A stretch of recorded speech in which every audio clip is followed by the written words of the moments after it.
నా స్టైల్లో దోశ ఎలా వేయాలో చూపిస్తాను చూడండి.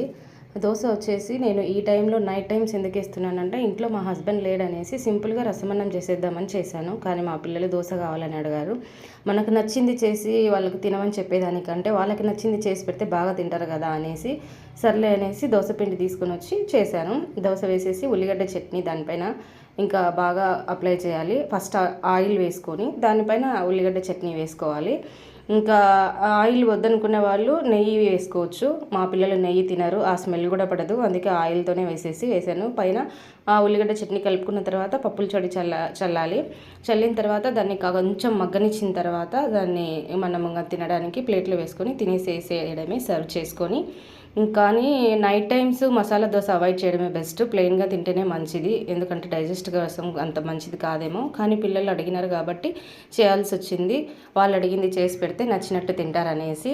మా వానికి దోశలు ఇడ్లీలు ఉంటే ఇంకేం అవసరం లేదు, ఒక్కొక్కరు ఒక్కొక్క టేస్ట్. ఎనీవేస్ అయిపోయిన తర్వాత ఇంకా అరటిపండ్లు వచ్చినాయి, అరటిపండ్లు తీసుకో అన్నారు. ఇదే ఇంకా నేను ఉంటే ఏం చేయాలా, ఏం కొనుక్కోవాలా, ఇదే ఉంటుంది. ఇంకా స్నాక్స్ వంట ఇదే ఉంటుంది పిల్లలతో నాకు బిజీగా. ఎనీవేస్ ఆ వీడియో నచ్చినట్టయితే మీరు లైక్ చేయండి, సబ్స్క్రైబ్ చేసుకోండి, ఛానల్ని ఫాలో అవ్వండి. Bye bye.